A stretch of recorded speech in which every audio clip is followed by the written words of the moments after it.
All right, well, that was the longest start to a freaking podcast in the history of podcasts. It's okay. But our guest made it. 4 minutes We later. we don't have Sean, so it's okay. He's Right. our AV guy. Whatever. Oh no, it just wasn't no AV guy problem. I had it all set up. User error. So- And then my daughter's here who's 21, and she's like, "Oh, click the link, flick this, turn this on." I'm Let me get off my jitterbug phone with the big 911 button. And I could not tell you what I did that made it work. That happens. It's a mystery. So I was lucky enough to just see I was down at Sherwin Alago, or Mara Sherwin, or whatever you call his place down there in Naples a few days ago. So just back from seeing him, had Tom, my father-in-law, down there for a few days, which was nice, and we were able to get down there and see the Schwarzinskis for a little bit there, which was nice. And then what I thought was funny was, we come back and we're out at the beach all day and doing whatever, and we wanted to watch the World Series, so we're watching the World Series, and I'm not like the biggest sports guy, but I mean I do like Blackhawks hockey. But right. I'm watching, and I've noticed over time with baseball that it's like the face masks on the helmets are more, and now the elbow pads and the leg pads and this pad and that pad. And they put that thing over when they slide over their hand. That's the one that kills me. I'm like, why is this guy putting a fucking oven mitt on to run from first to second? What's happening here? Because those are the money makers. They got to That protect is them. the most ridiculous thing I've ever seen. I'm like, well, it's Toronto. Maybe it's cold. Is he putting mittens on? Are you pushing a snowblower? Like, what the fuck? I hope he's wearing a cup. It's absolutely ridiculous. It was a pink cup. You couldn't see it, but yeah. Right. Ew. But he's like the video in Cameo in the 80s. Yeah, you remember that? Yeah, right. So, It's like little word up. So that was what was killing me. But I know. I'm like, but you're supposed to jam a finger. That's part of it. Like, come on, grow up. What happened to baseball players smoking cigarettes in the dugout? Like that's right. That's what I used to watch. Like that's 80s. I got an elbow pad. You took the chip bone and you played. Come on. Right. That ball hits you in the face. Take your base. I think it's like chipped. A baseball-sized thing of Red Man, and they just right, and it just spit it out. So anyway, as you've already heard, we have in addition to our social media expert who's here with us today as well, we have another guest from the old days, from the old school, Mr. Billy Norm Carlson, who's with us today. Norm. And Billy, we all go way back. Billy got hired before us when we all worked together, but we all worked together at the same agency. For I just look younger. Yeah. Yeah. Right. Yeah. It's totally. And please go to YouTube and look at that. Right. We won't give out his age. It's like a HIPAA thing, but right. We all worked together for many years, and Billy was always a riot. Always was able to get people stirred up. Fun guy to work with. I personally got to work with him quite a bit doing some of the crowd control stuff. We had a lot of good times, a lot of fun doing that crazy stuff and training and whatnot. And Billy actually helped me out with one of the biggest cases that I had back in the dope days too. So that was a lot of stuff. R.I.P. Darwin. So going way back there. But anyway, Billy is our guest today because Billy retired right around the same time as me. Actually, I think about a month before me. But we were talking 2 weeks. It was close. It was pretty damn close.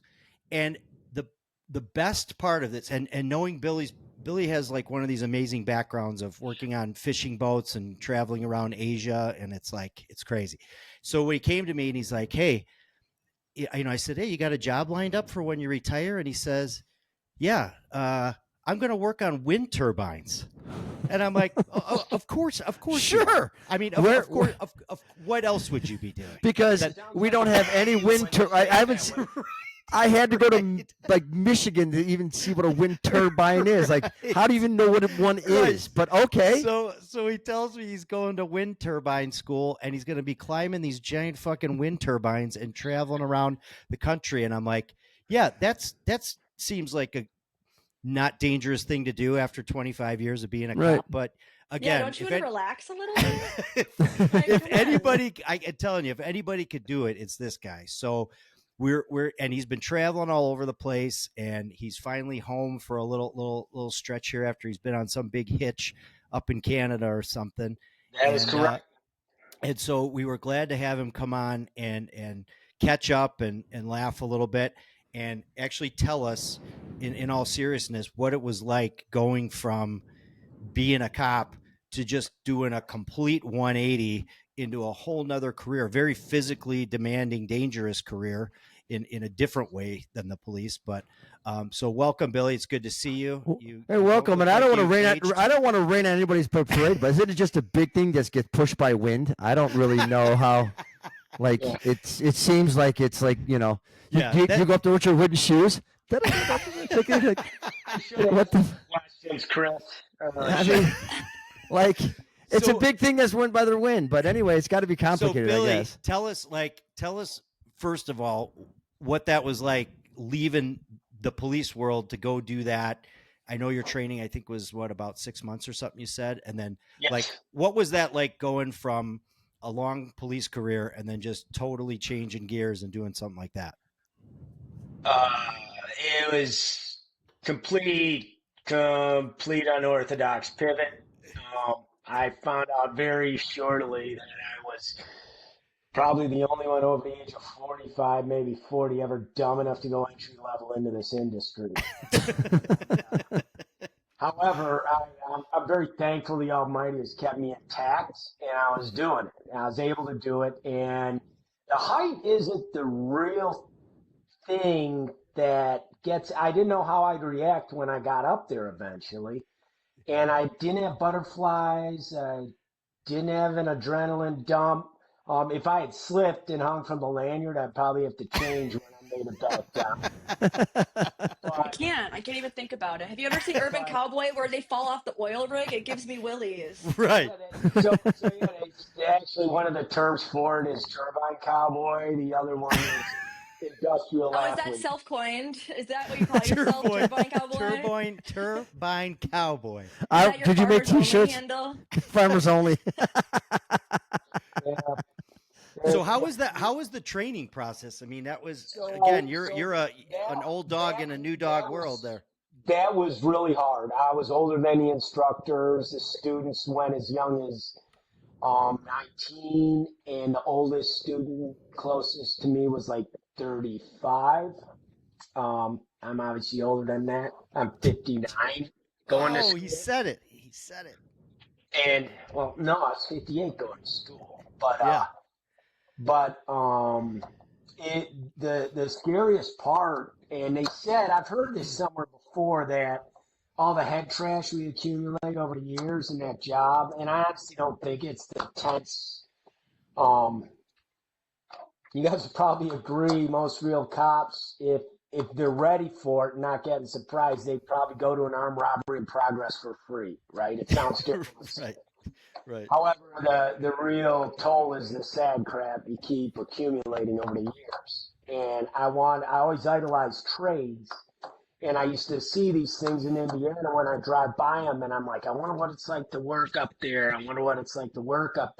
But I wrote it off as a little kid's thing, And and then Con and I talked about it. She was a rock star, supportive about it, and thought, okay, maybe we'll travel around, and do this thing, and we did.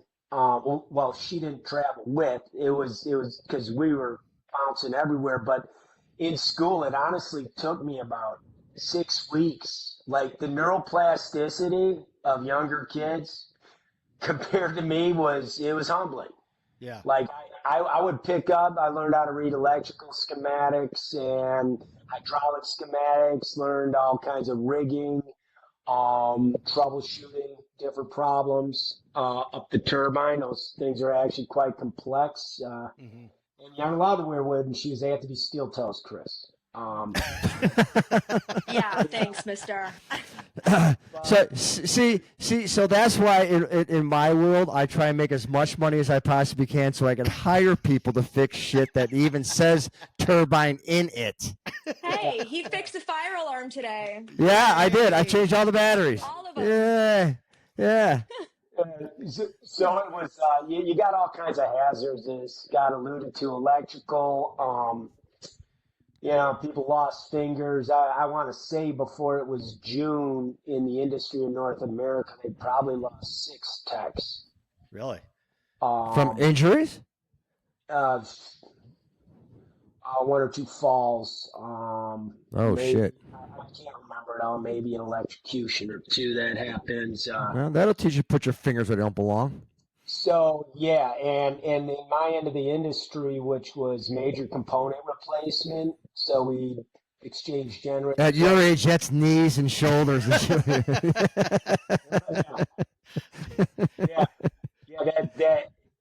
Who knows? It has either helped me or not, but it was the guys up there who've been doing it a while. These kids are freaking strong, and I mean, strength you can't just get in a gym.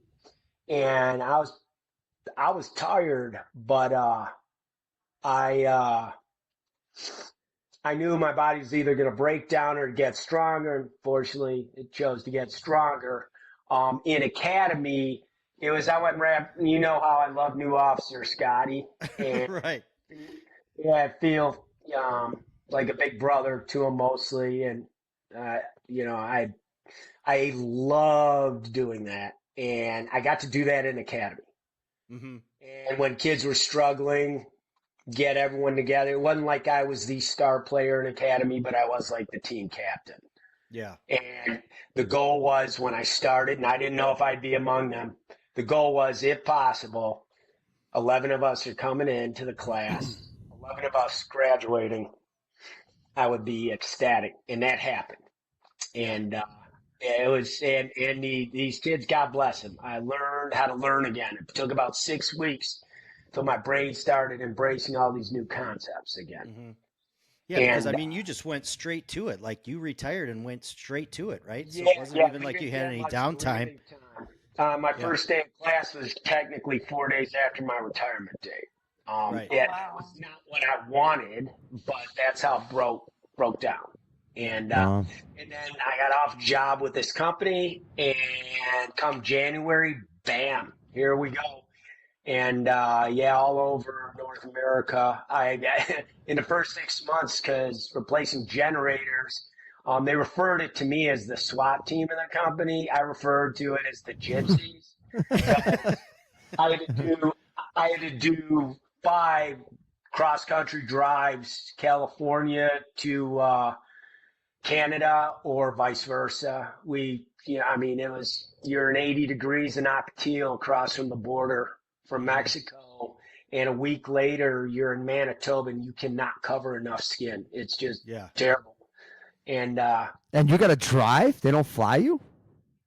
No. Get the equipment there. Get the trucks there. We have our truck that goes with, and it's just more efficient. And we had it to a system to where generators were so lucrative that it was just easier to just do the drive. Mm-hmm. Not monetarily. It wasn't easy trying to put 12 hours a day. Right. You saw gorgeous country without question, but you still had to make time to get to the next spot. And but you don't have to see the same hill for 12 hours. I'm good for a minute. Put me on a plane. Get me where I'm going. That's a beautiful hill. Now jump me on the jet and let's go. Yeah. And there's a lot of flying too. They were really good the way they ran it. But I was 3 weeks on, 1 week off. Mm-hmm. And they had 2 travel day either side of the week. So you actually had a week off. That is the best in the industry for traveling technicians. Yeah. Started learning stuff up there, working with, as you might guess, all kinds of very heavy equipment, learning to put your hands and not put your hands and feet, and getting yourself up there in a lot of contorted positions to get stuff done. You're just naturally going to get There's a couple extra dents in my head, a couple, cuts. Don't you wear a helmet? Yeah, don't you have a hard hat on Or or it just something? goes right through the helmet to the So top. you do, but you're in situations where it gives you an extra like inch and a half on top of your head, and Every inch and a half counts. That's what I say. Okay. yeah, and it gets caught on stuff. Some of the spaces you go into, so it's more of a case of you starting to learn where everything is. And then you obviously you have to go up the ladder to do your shift and stuff. I did I want to say the last 10 or so times in the last 3-week hitch, I climbed either 9 or 10 times manually. And That's crazy. and now part of it, I don't have 10 years like traditionally when they didn't have climb assist. The real cowboy days, guys, they had an average of about 5 years before their knees were done. And we're talking young stealth guys. Yeah. I didn't have that. I had the disadvantage of age, but I didn't have the disadvantage all those years. And so I had a good pace on how I do it. And by the time I got up there, being older than the kids were, my joints were at least lubricated and ready to go. You know what I mean? Yeah. For the day's work. How long does it take you to climb up one of them things? I'd say a decent pace is like 7 minutes. Oh my gosh. Again, I can't even do 7 minutes on a Stairmaster. Billy has sent me so many pictures and videos, and I'm just each one. I mean, the view is incredible when he's up there, but he's showing me this stuff that they're doing and people hanging off the sides of these things, and I'm like, man, that is crazy. But so what? I mean, I know that they were kind of like messing with you, right? Because they knew you were a retired cop, and these guys were, So yeah, at first, and I heard from one of them, and I understand this. I hold nothing against them for it. I understand, but they hear, we're getting this 59-year-old retired cop, and so what I heard is the outside bet. I started in, early January. The outside bet is I would be gone just before the end of February. I would quit. Yeah. That's so mean. Hey, Not mean it. They're being realists. It's a rough freaking job. And but it's a couple months later they're like, he's staying. And You're like, I'm still here. right, I'll right. show you. So it was. Don't worry about my aneurysm. I'm good. I'm showing you. Yeah, but got to know guys. And one thing I would try to do to get out of habit. This sounds bad, but I would tell them that I need to have a seat with my back to the door. If you see something, say something. But I wanted to get out of the habit where I'm assessing everything that comes in a room when we're just having breakfast or whatever. Right. Not that you still don't feel they could take care of themselves. And I told them that. I go, look, I know you guys can take care of yourselves, but if I'm around, I just can't see it as an option. Right. Oh, Karah knows that all too well. Yeah, I mean that is like one of the You don't biggest even try cop things. You could meet a cop from halfway across the country and it'd be the same thing. Like who's putting their chair, who's putting their back, up against the wall so they can see the door. Oh yeah, we go. Karah will go. Yeah, you don't sit there. Just We don't don't even sit try. there. We know my sister and I want to sit by each other, and he gets the outside Right. facing the door. And it's just, Your family where waits we for are. you to sit, and then they sit Yep. after you pick where you're sitting. Yeah. right. And that We never had a changes. We had a truck driver who came into site, and there's been various situations. A truck driver comes into site, and he's walking with his arms to the side like the truck driver right before him was a sweetheart. This guy, we're talking just entitled, had attitude, super entitled, and I go, I'll take care of this, and the boss is like, you got that, Billy? And I am, yeah, and it's so no amount of rationale is working, so you've seen this happen before, Scotty, and Chris too, probably years ago. I just put my arm on my hand on his shoulder, and I lean in with my lips near his ear, and I go, this is not a negotiation. I'm trying to save you some dignity here. And I said, you need to come back in the morning. and then we'll be ready for the new generator. And then they kind of look at it and they're like, well, they're thinking, well, he's a cop, he's going to beat the shit out of this guy. And I'm like, most of the stuff we did had nothing, we never had to go physical, usually. No, right. No. And so, I mean, believe it or not, almost more than any job there is maybe more than any job, if you look at all different types of people we have to deal with, I would say cops probably have the most finesse in, adapting to situations and using the right correctly of any job. Right. And I mean, it's nothing to be ashamed of. There's stuff I miss from police work. There's stuff I would do for free from that job till the day I die. Right. Scott knows one of my favorites was sources of information. I love doing that. I love the idea that you get a retail theft and you solve a cold case murder off it. Yeah. Yeah. Just because you treat someone like a human and you know how to talk to them. And I miss that stuff. But it was time, the day in, day out grind of stuff, and then and a beautiful kid that I had to do CPR on who didn't make it. And I remember thinking, I don't know how many more of these I got left in me. Yeah. Right. And as getting in a fight or whatever, I was going to do that till the day I left. No, yeah, I'm ready to go. But you're pumping some kid's chest when he's 14 years old, and that's like your 15th one. I mean, you have to. Oh, yeah. And you think I know how to manage this. I know how to manage. Well, you do and you don't, right? You are not, the reality is you'll not leave this job if you retire from it the same way you came in. No. Yeah, for sure.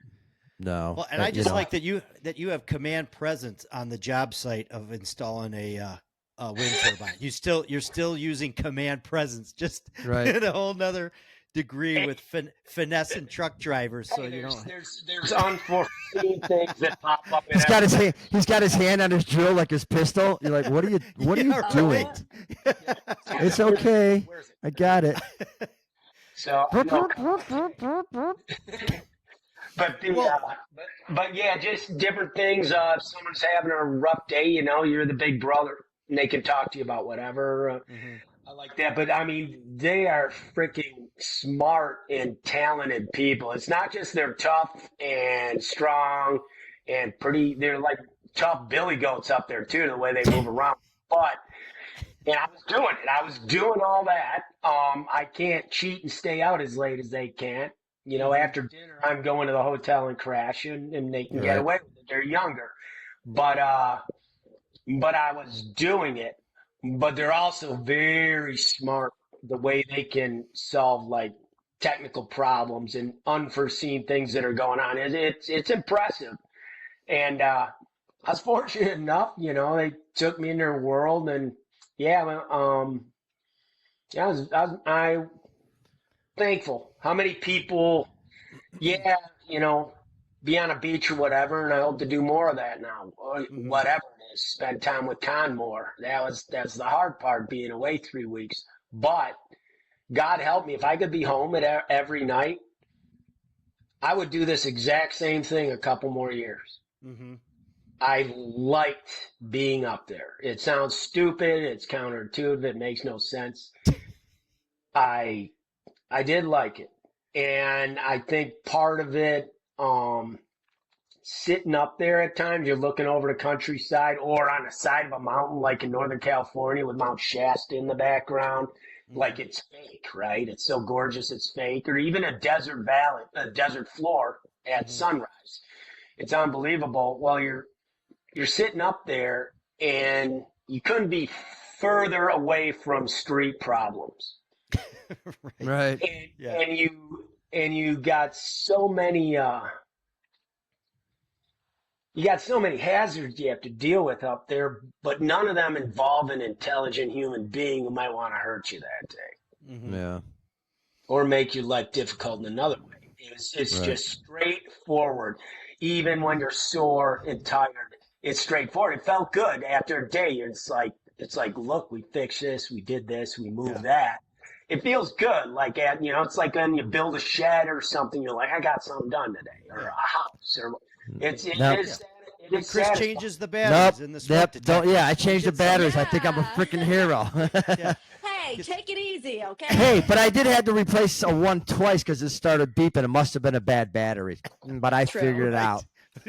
I mean, very similar problems, Billy and Chris. I mean, fixing generators, putting batteries in. We're both saving lives, Billy. That's what I say.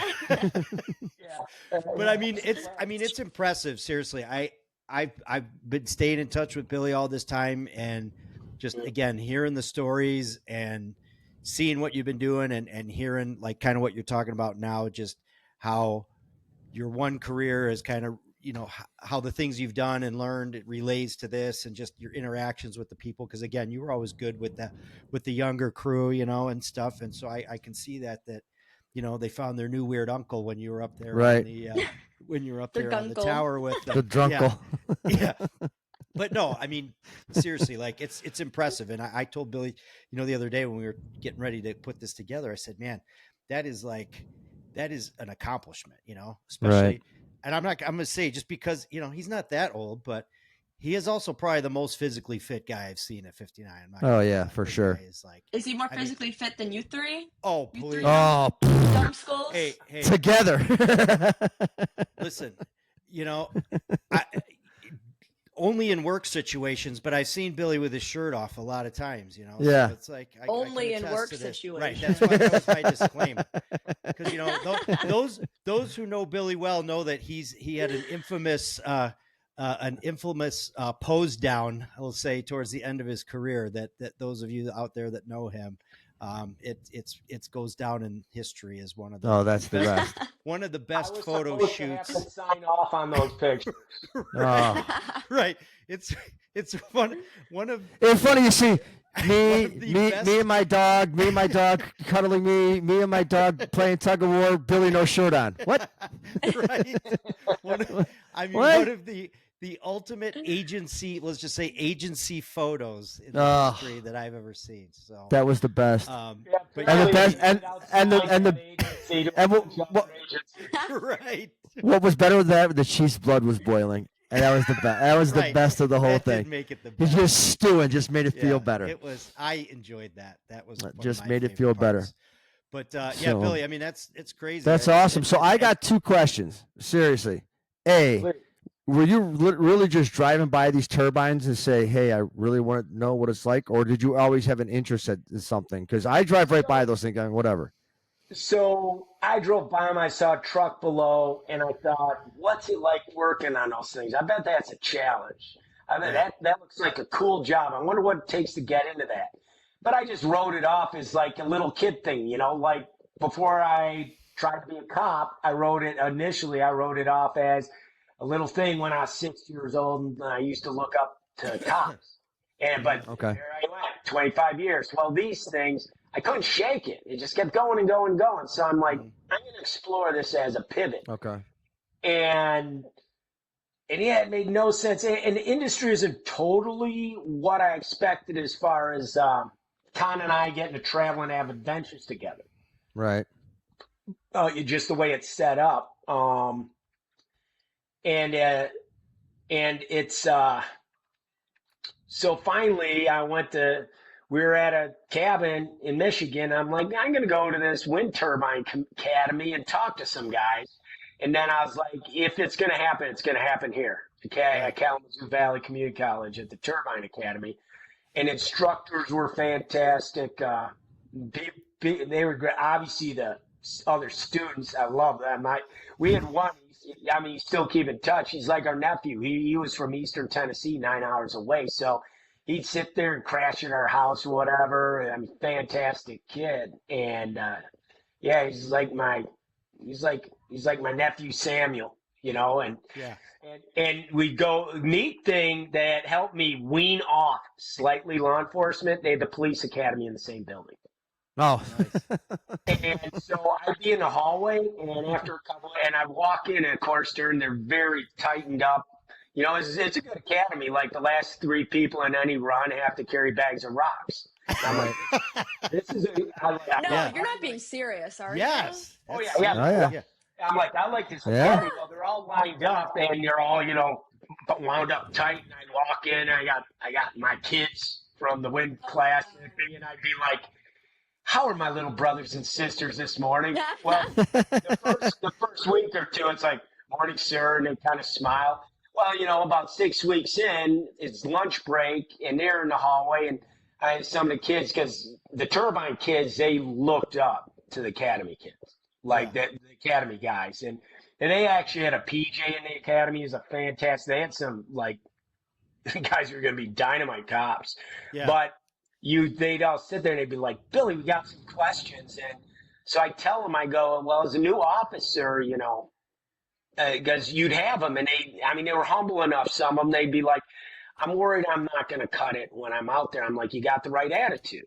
I go, honestly, with most cops, it's about 5 years before you're like, I think I can do this. Right. Yeah. And they're like, oh, because these poor kids are thinking I'm out of field training. Once I'm out of field training, I'm supposed to know everything.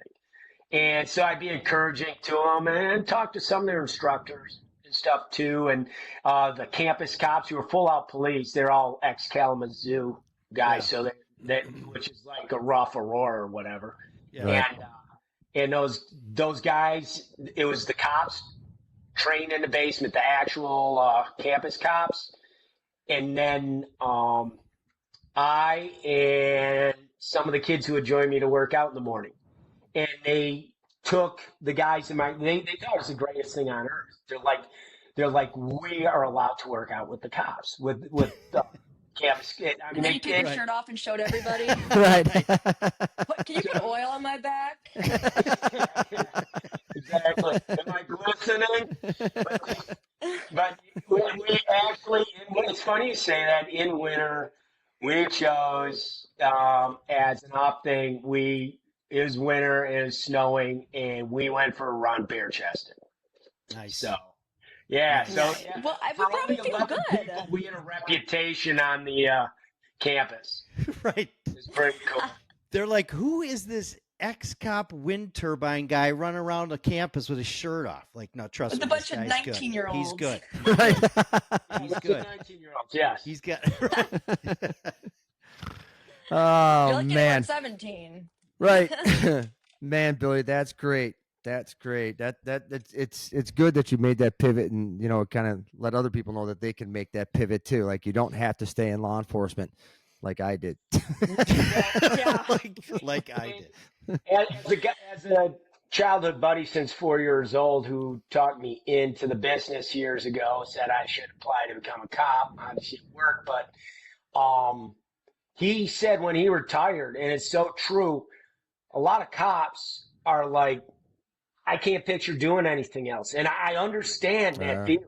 Oh, yeah, right. The thing is, the skills cops picked up, if they could just see the world out there, the critical thinking, certain other stuff, there is, and it's a decreasing personality traits in our culture that are useful. Critical thinking, all kinds of stuff, de-escalation, being able to mediate. Mm-hmm. There's like a lot of jobs out there that these guys, if they want, they can be valuable in. Yeah. And it just breaks my heart when you hear a story about someone, they got everything set up and bam, they stop, and it's like they go downhill exponentially because the mission's gone. Right. I in some ways, you get, as far as wisdom and stuff, you hit your prime as you get older as a cop. Mm-hmm. Right. But I wanted to give a crap the day I walked out of that building. And I'm very thankful I gave a crap. And I was attached to the team still, thanks to Scott bringing me on in the first place. Right. My last official day was, we went on a dive for guns in Bolingbrook. So they literally let me leave with my boots on. And how many 58-year-olds were fortunate enough to say that in that job? Right. Yeah, absolutely. Right. Wow. That's awesome. It's great, man. It's again, it's awesome to hear all that. It's awesome to hear that. It's very motivating to people that are in this career. And that was part of the story that, I wanted to get across too. It's like, there are other things to do. I mean, there's nothing wrong with continuing on in law enforcement. Don't get me wrong. I mean, that's people, move on to other things. But like sometimes I think you're right. Like people that do this job, they get to a point where it's like, oh, I don't really know what else I can do. And it's hard to get out of it. I mean, I dealt with that a little bit too when I was leaving, about like, oh my gosh, I'm not really doing this anymore. So kind of what am I doing now? So I can appreciate that. I'm not climbing windmills, but right. It's Me either. Don't feel bad, bro. right. Just fixing fire alarms. Right. I fix fire alarms. Well, I don't go chasing waterfalls either, so don't worry about it. Don't go chasing waterfalls. So since we got Billy here. Well, so now I'm so glad that we got Billy here. This is good to have. This is good. As right. we go into this here. Right. So the female voice that everybody hears for the first time behind is my youngest daughter, Karah. So she's I remember you as a baby. I know. Oh gosh. I know. With Remember? his kids crying at Ryan. It's been a minute. So about 3 weeks ago, 3-4 weeks ago, she took over the social media for the podcast and stuff. And I'm just like, okay, these are what we want done. And then all of a sudden, it's doing what it's doing, gets going haywire. So the other day she goes, hey Dad, I'm putting this thing out for Halloween. We're going to put out there, they're going to ask some questions. And then, I'm going to jump on the show on Monday and we're going to ask the questions. I'm like, oh, all right. I said, and the best part is we got Billy coming. So I don't know what these questions are, and I don't know what these are going to entail. So, but They're we have to answer these. I don't say anything bad. They're all good. Well, that's of course because holy girl. Yeah, me either. Right, because you're my child and I taught you better. That's right. That's Child right. of God. That's right. I do as he says, not as he does. There you go. See, that's a T-shirt. All right, so she's going to ask. Now, Karah, are these like questions for each one of us to answer anyway, or what? Round robin? Whatever. What do we got here? It's whoever. I mean, they're really just about work and your lifestyles and your kind of attitudes on the job, outside of the job, and everything. So if one of you, I don't answer calls. I don't answer questions about my lifestyle, Jaguar. Okay, then that goes. All right, let's throw them out there. And come on, BK. Who wants to jump on that? Okay. Throw it on, BK. So the come on. first one, I guess we'll start at the beginning. What were your guys' initial appeals to being in law enforcement? Was it a dream as a child? Was it something that you didn't know what else to do? What was your initial draw? Mine was when I was a kid. I always wanted to do it when I was a kid. That was my first draw. I had family, I had family involved with it, and I saw, and then everybody knows the story. I saw a domestic situation one time. The cops came flying in and saved the day, and I'm like, yeah, that's it. That was it for me. And the rest is history. Right. Look at you now. Look at you now. Yeah. So we all taking a shot at that one? Yeah, let's go. Sure. Come on. I mean, mine is the total opposite. I think mine was more from interactions with law enforcement. Oh goodness. And how it changed my life. And he doesn't mean from Explorers. I'm just saying. I mean, as people know, like we talked about this way back when we started, I fell ass backwards into it. Like I was going to college to be a business major, and I wound up working for a park district police department as like just some bullshit park ranger job, like driving around on the bike trails in the summertime. Just as part-time or what? Just like a summer job. And I was Oh, working. Dudley Do Right. Right. I was the only weapon I had was a broom handle. and I was worked for the park police, and it got me interested in it. And because I went to Western Illinois, and it was a huge, and still is a huge law enforcement college, I wound up taking some classes, changed my major, and the rest is history. There we are. There you go. How about you, Billy? I had a lot of career cul-de-sacs. I was a fisheries biologist by education, and I did do that. I did some marine biology. Wow. I had a lot of different jobs. Was in Japan and Alaska and stuff, as Told you. they alluded Jeez. to.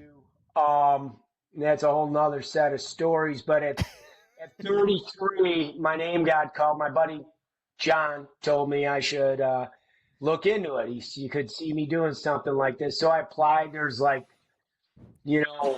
600 people there, and I'm like, well, I'm screwed.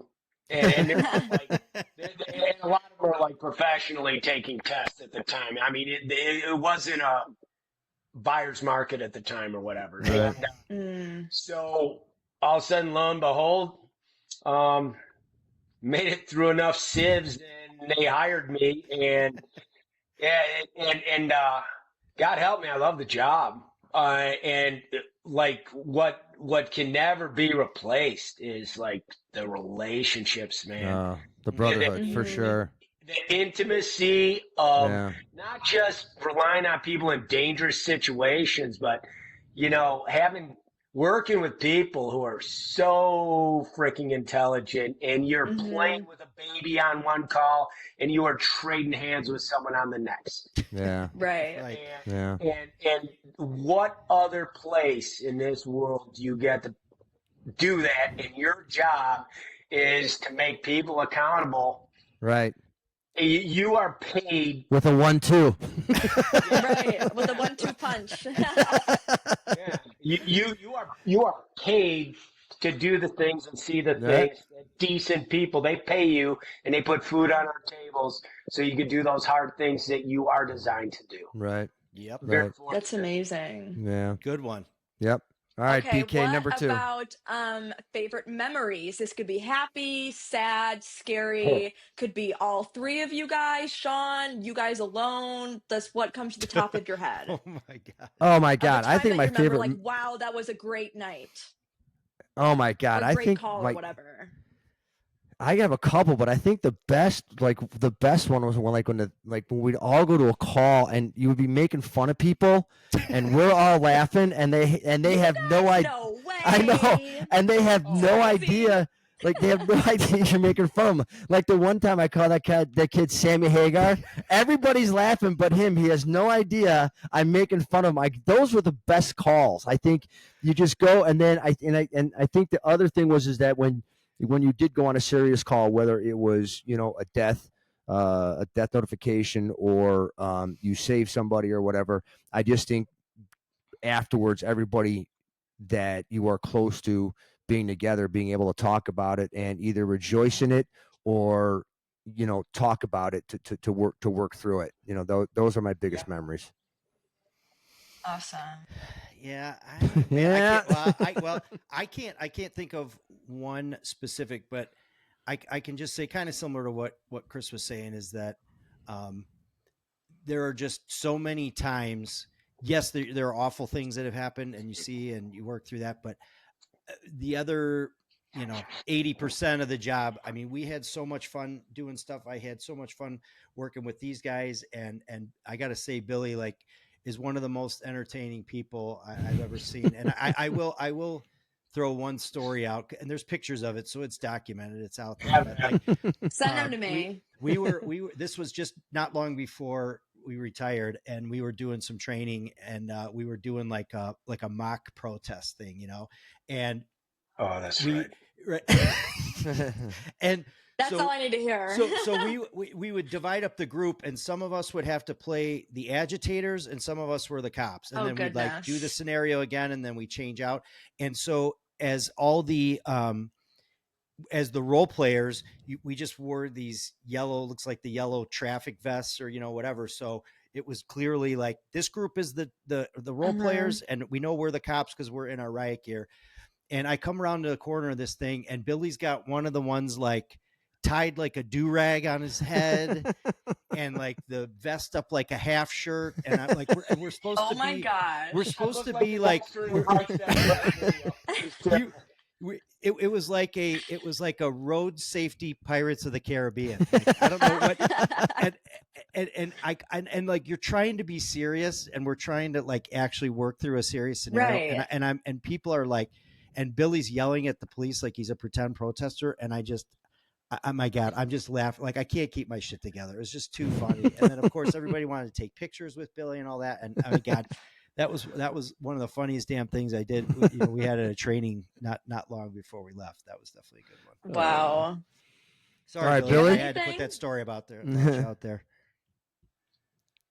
Along what Chris said, happy and sad situations where you guys are in it together. And the reality is there's not a lot of other people who understand it and can help you. It's that.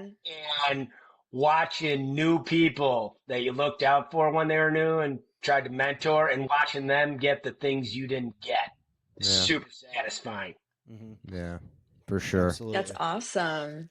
Okay, this is another like kind of memory jogging one. Do you guys remember any like the strangest excuse you've gotten at a traffic stop? Like when you've pulled someone over, or just I guess not even at a traffic stop, a strangest excuse you've heard for, I guess, an action that you wanted to put an end to. Or is that too specific? I guess, I mean, there's a couple. I mean, there's always a standard. I'm wearing my brother's pants or my cousin's pants, but I think you always get like, I had one lady. Well, I'm having my period. Well, that's why you're going 65 and a 30. Yeah, and then she goes, don't you have anything else to do? And I said, you know what? Here's what I do have. I know you live about 4 houses away, so here's what I'm going to do. I am going to allow you to go in your home, take care of what you need to take care of, and when you come out, I will have your ticket and envelope ready. So please pull in your driveway. So that was a memorable one. Yeah, that was a memorable. And wash your hands before you come back. Ew. Stinky. Nasty. But that was one, and you hear them all. My parrot died. I mean, I think that was probably one of the weirdest ones. Is that it's my great grandfather's brother's sister's friends died. I'm like, all right, and it was like 6 months ago, and you're speeding. Oh my gosh. Yeah. I think the period one is what I heard quite a bit. Oh, God, that's gross. I did not have that, but I mean, I've heard that. It's maybe diarrhea. I think it's probably diarrhea. Right. That's why I'm speeding. And I'm like, I got it too, but I still got to write this ticket, so let's hurry it up. Okay? This isn't all about you. I should have had less smoke. I got to poop. These aren't my pants one. I know we've told that story before. That is always a classic.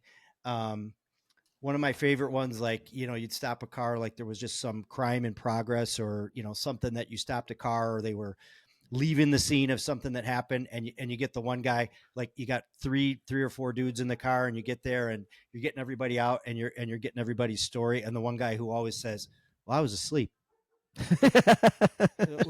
wait, this car was just racing away from this crime or this fight or this retail theft or whatever it was, and you have no idea what people were yelling about or screaming, or people were throwing stuff out the window. No, I was asleep. So I've actually started using that in my personal life too, when I just don't want to answer. Then as an officer, can you question that? Because that it's obviously but it could be true. And we did sarcastically.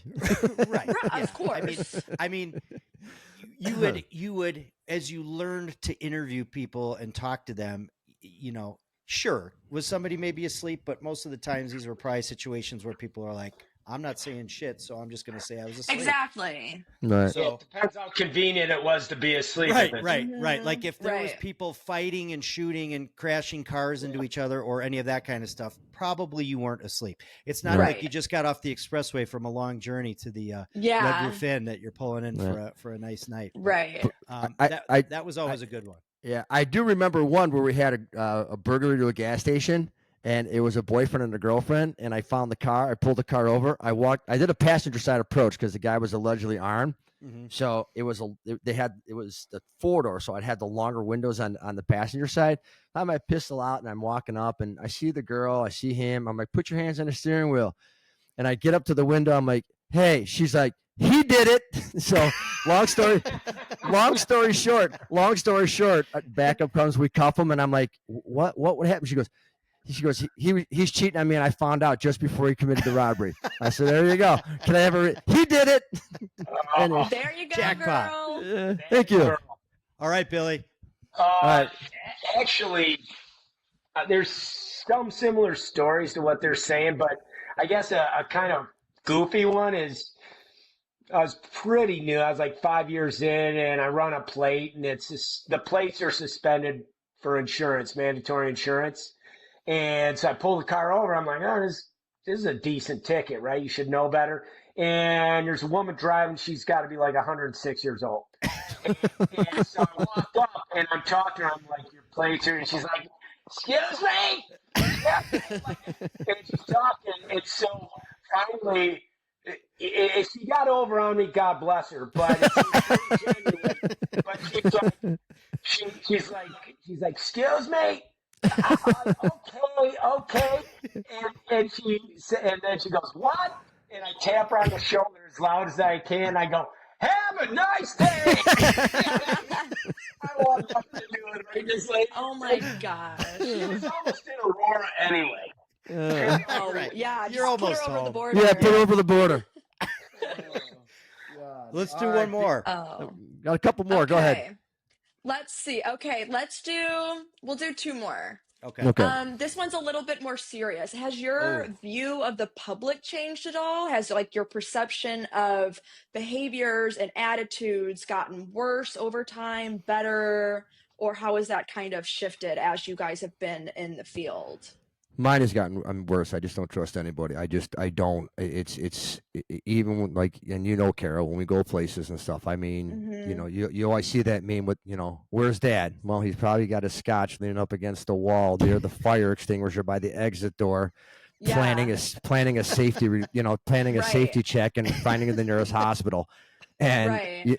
and like, I don't trust anybody. I don't really need to talk to anybody because I don't want anything that comes out of your mouth is a lie. I don't really need to know where you came from, I don't. I have my circle. I have my group, and I've been with this group for 20 plus years. I'm good. So my perspective has been, it is, I don't want to say deteriorated, but it's honed itself into, I'd rather have 4 pennies.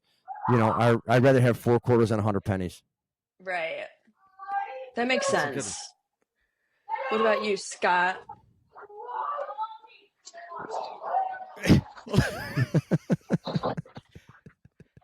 Go ahead, Scott.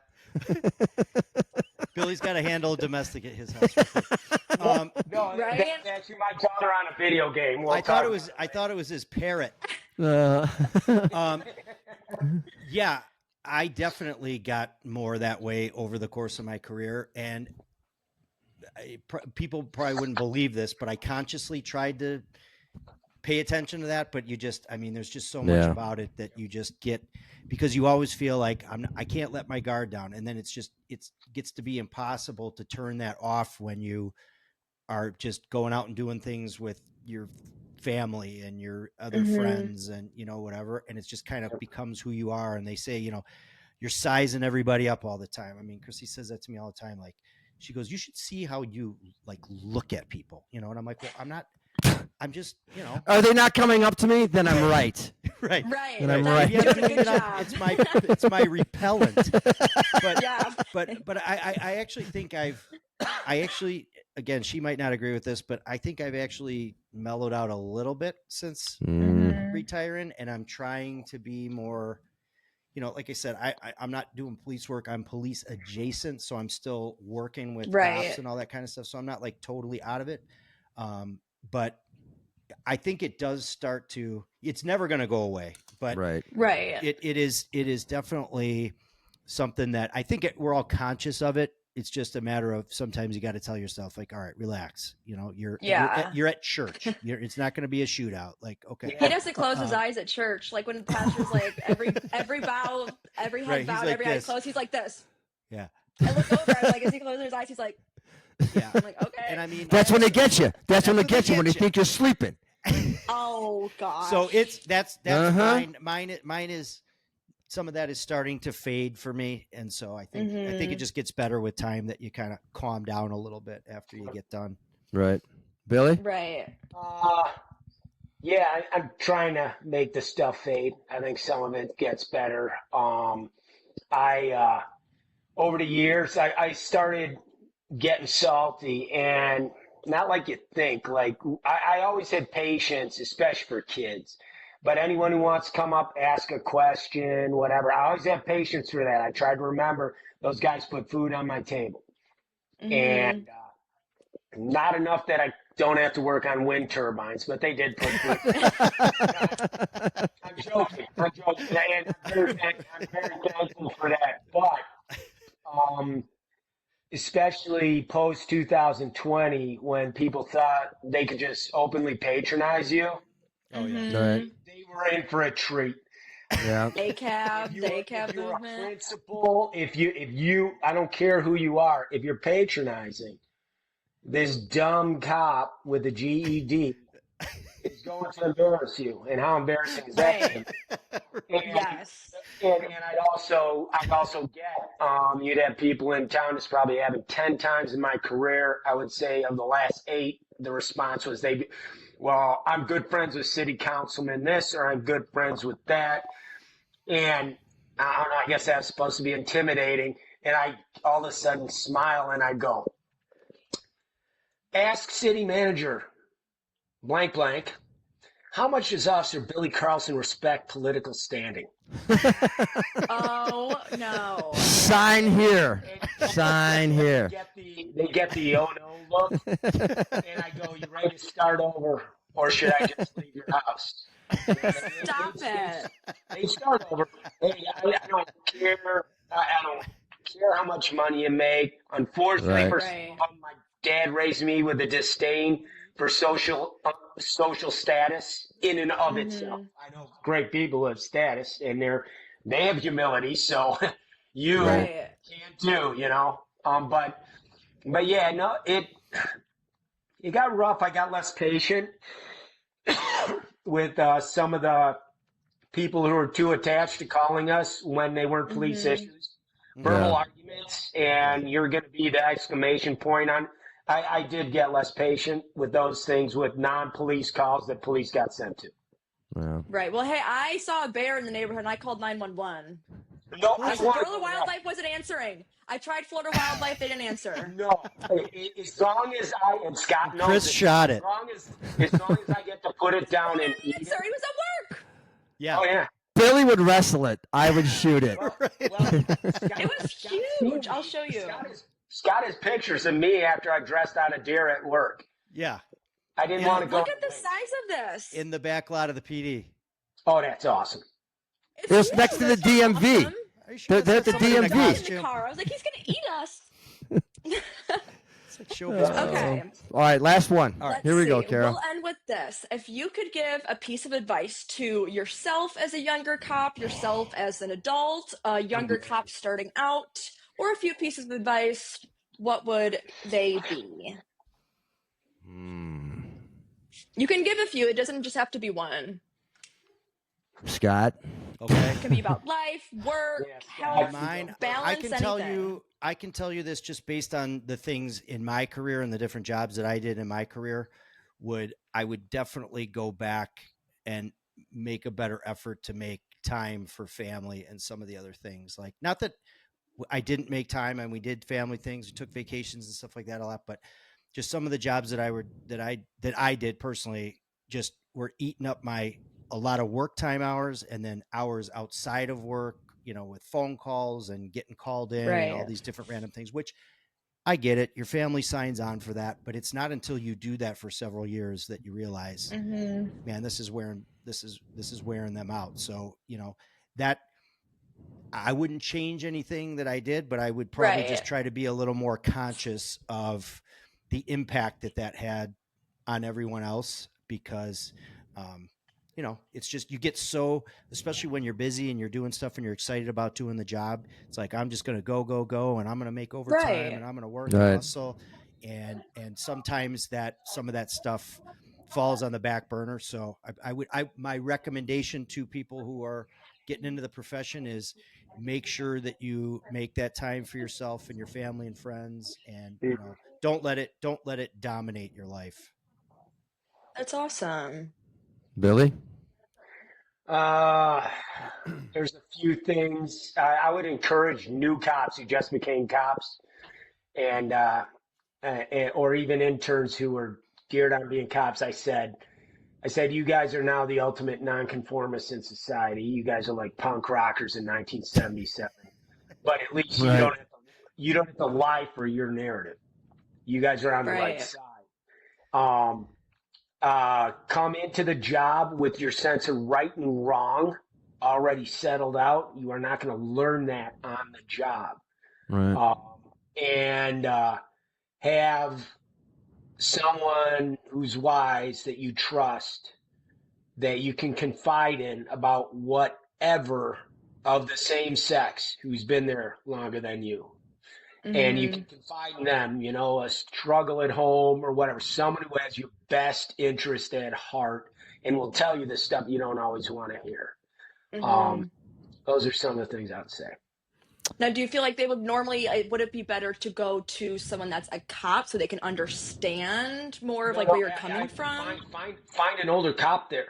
Get your big brother cop up and running, or big sister. Get them up and running as soon as you find it. Some people will take a risk on being vulnerable more than others, but do it. If you have hobbies, have hobbies that you liked coming in, and all of a sudden 15 years in, you have no hobbies, reassess what's going on and deal with it. Because now you just don't you're starting not to give a shit as a way to protect yourself, and you do not want that. It's a long way to go. Find something. Find what you can be thankful for in the job. There's crap at the very least. Second I left, if things were in a rough morale zone or whatever at work, at the very least, I got to hit the street with people I love and do stuff that in reality does matter. Right. Not every call matters, but the crap we do did matter. A lot of the difference, time. Right. Nice. Right. Yeah, nice. That's awesome. Thank you. Right. Father? Thanks. Well, I think for me, it'd be learning a little empathy a little bit earlier, and learning that you can only control what you can control. Like if you go out there and you do your job with the people that you love and the people that you trust, and it ends when they go to jail and you write your report and you go to trial and whatever. But after they're in jail and you save or you protect or you accomplished a goal you had that day or that night, what the state's attorneys and what all the judges and all that, you can't help that. You just can't help that. You can't take that personally. And the other thing I would say is that there's always tomorrow. It's a cat and mouse game.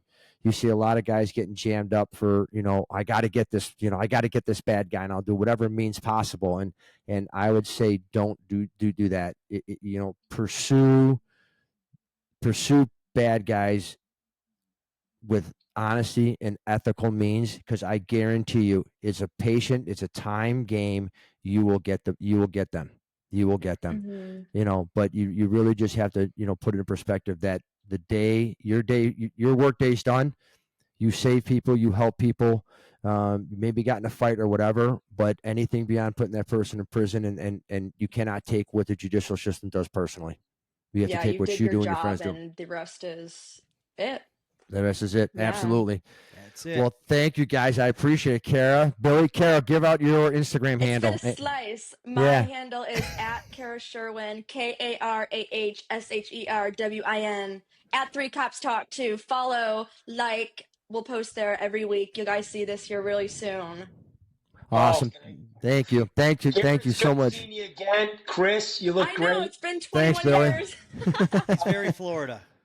God willing, I'll be seeing you guys in person before too long. Absolutely, awesome. Billy. Thanks for taking the time, Billy. And everybody, where you get your podcast, please download, subscribe, leave a rating and review. Tell your friends.